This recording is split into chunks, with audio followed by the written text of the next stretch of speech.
Amongst the many groups in Bleach, none come close to the Espada. This group has become iconic in the landscape of anime and manga. We all love the Espada, but if we were to rank them, in what order would you put them in? Yeah, you gotta think about it for a second, right? Because in all honesty, how would you rank the Espada? It's a hard question, and I want to know what you guys think. Let me know down in the comments below, but in the meantime, sit back, relax, and watch me rank every Espada in Bleach. And coming in at dead last is Aranyeto. Like, is anyone surprised? Like, nope. Aizen hyped up these Espadas and was like, each of them are as strong as a captain. And then you have these two knuckleheads lose to one character who not only is not a captain, but she can't even apply for the job. You need a Bankai to become a captain, and this Rukia had no Bankai. Actually, what I said is false, because when I look back at the clip of when she killed Aranyeto, she basically just did Gin's Bankai. Like, look,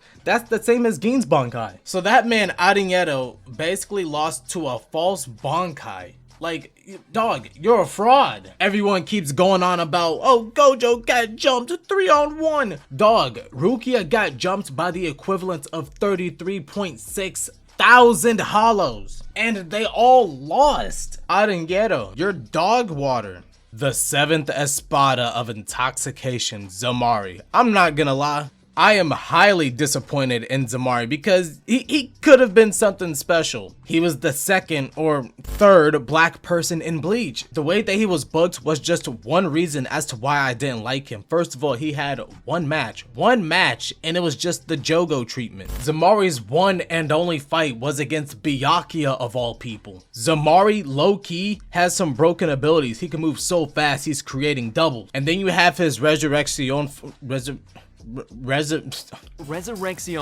that allows him to take over your body just by looking at you. I promise you, put Zemari up against Uryu, Renji, he's cooking him on sight. But nah, his one and only fight saw him get dog walked. He got embarrassed. Not only was you getting embarrassed, but you was getting embarrassed in this form. What is this shit? Nah, burn it with fire. The number 6 Espada of Destruction, Luffy Antenor. I hate this scrappy dude motherfucker. And I think the reason as to why I hate Luffy is because he did his job of taking Grimmjow's spot. But not only did he do that, but he took the nigga's nickname. Like, when I look at Luffy, I'm not thinking destruction. No.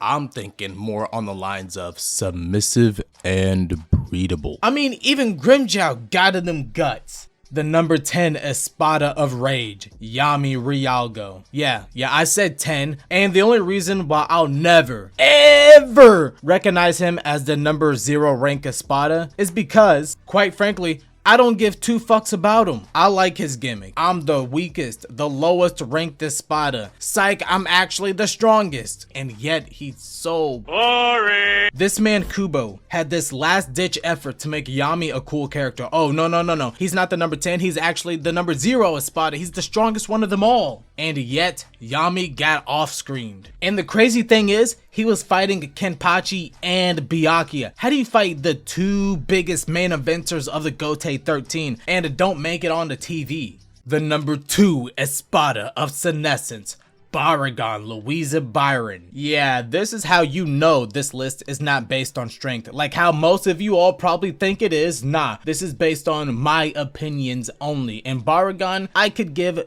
2 fucks about. Again, I love his gimmick, the king of Wako Mundo. I love the idea of Aizen ranking Baragon number 2 just to be a dickhead. And it gets even funnier when you remember that the Espada are ranked 0 to 9. Then you remember Ukiura, so...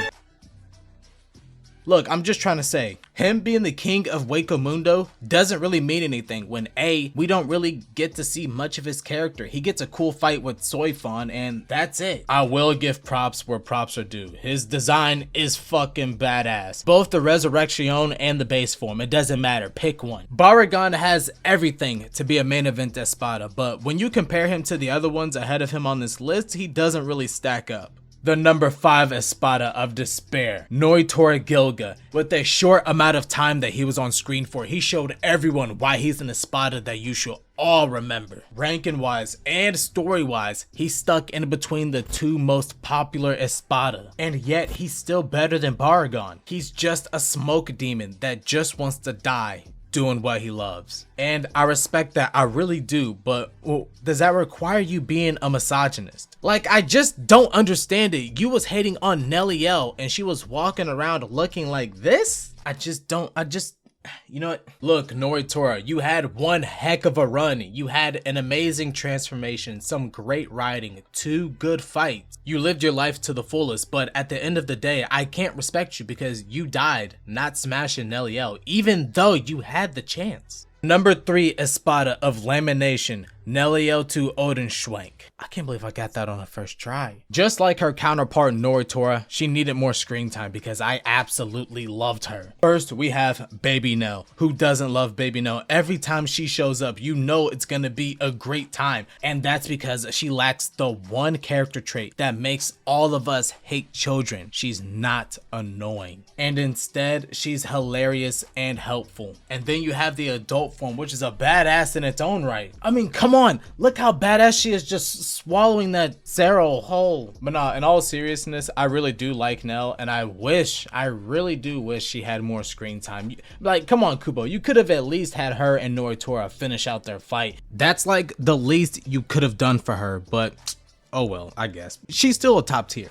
The number 1 Espada of Solitude, Coyote Stark. How can you dislike this man? It's like scientifically impossible. Kubo built this man specifically to be a fan favorite character. I mean, come on. His name is Coyote. That's like the name of a tribal chief. Anybody with the name Coyote, you know they're a thug. They walk around with dual blickies on them at all times. Hey, Stark is a fan favorite. I just don't understand how you could dislike him. Look at him. Eye patch with the fur coat and the hand tattoo. Aizen, where did you find this man? Do not fuck with this man. You're either gonna get the infinite Zeros or the infinite Wolves. You decide. Me personally, I'm picking the Zeros because if he sticks those pack of wolves on you, and I just sick my whole covenant and they're just chasing you, running at you like wolves in black. And to top it off, he has a great backstory as well, all about being so lonely that he created a child. Oh yeah, you know he's one of the best. The number 3 Espada of Sacrifice, the Queen of Hueco Mundo, Tyr Harribel. Harribel is another fan favorite character for many reasons. Alright, look, let's not sit here and lie. She's a baddie, alright? Design top tier. The way she unsheaths her Zanpakuto was top tier. Then you look at Tyr Harribel's Resurrection form, like, dog, this Kill la Kill form, this female video game armor form. Kubo, I know you was drawing this with your left hand of your pants, dog, don't lie. But I guess it's okay since Tyr Harribel's whole character is based on fertility, supposedly, and her hollow hole is where her coochie is, so do with that information what you will. Kubo knocked it out of the park with his one hand, but he also knocked it out of the park with her writing. Out of all of the Espadas, Harribel was the only one that deserved to live. And thank God she lived, because she went from being Aizen's slave to the Queen of Hueco Mundo. The number 8 Espada of Madness, Szayelaporro Grant. You know, there's a reason why I have Szayelaporro ranked so high on today's list, and it's because he's one of the best of the Espada. No if, no ands, no buts about it. And it's not an insult, it's just a fact of life. Design-wise, he's one of the best. It doesn't matter which design you pick, but me personally, his best gear is the Jailer of Hell gear. Just look at this man. He is an absolute menace to society.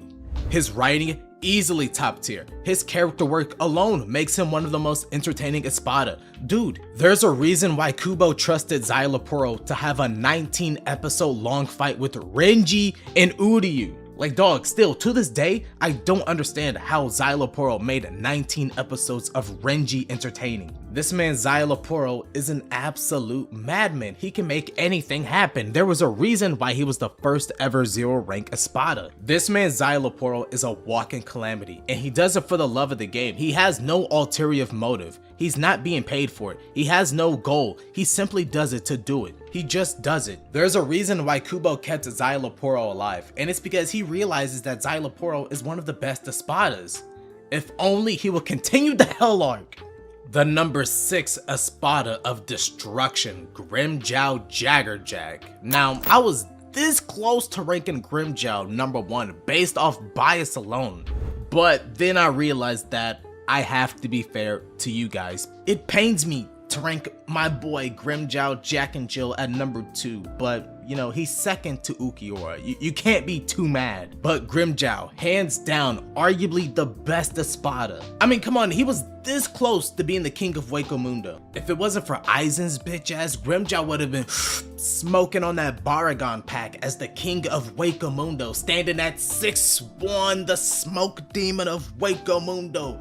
Design-wise, Grimmjow is not the flashiest, okay? I mean, I do love the jaw hanging off his face, but what I love most about Grimmjow is his booking, his rivalry with Ichigo, the best trilogy of fights in the series. His story, in a way, being like a predecessor to Bakugo, wanting to be number 1 but realizing that he just can't.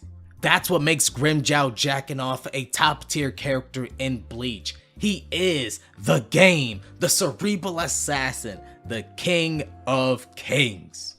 The number 4 Espada of Emptiness, Ulquiorra Sifr, the best written Espada in Bleach. No ifs, ands, or buts about it. Say what you want, you can say Ulquiorra is top 2, but he ain't number 2, and that's not an insult, it's just a fact of life. Yeah. And if I'm being honest with you, you can take Ulquiorra out of Bleach and stack him up against some of the best villains of all of Shonen, and I guarantee you, he's knocking them down. It doesn't matter if it's writing wise, design wise, because let's admit, that second release form of Ulquiorra is top tier. Boy, look at that form. I don't know why he was trying to hide it from Aizen. You should have been hiding that middle form right there. The one that makes you look like a goth bride. Matter of fact, how about you go ahead and let Ulquiorra run the ones with your favorite villain? I guarantee you, he's cooking them. He is the strongest Espada. Fuck whatever Yami is talking about, it is Ulquiorra. He literally throws nuclear power like a javelin. Yeah, Grimmjow might have the best trilogy, the best rivalry with Ichigo, but who has the best fight, the 5-star match with Ichigo? Who has the fight that Kubo himself has to rewatch on repeat over and over and over again? Yeah, that's right, Ulquiorra versus Ichigo. That's the 5-star match. Ulquiorra is not only the best Espada in Bleach, but he is easily one of the best villains Kubo has ever written.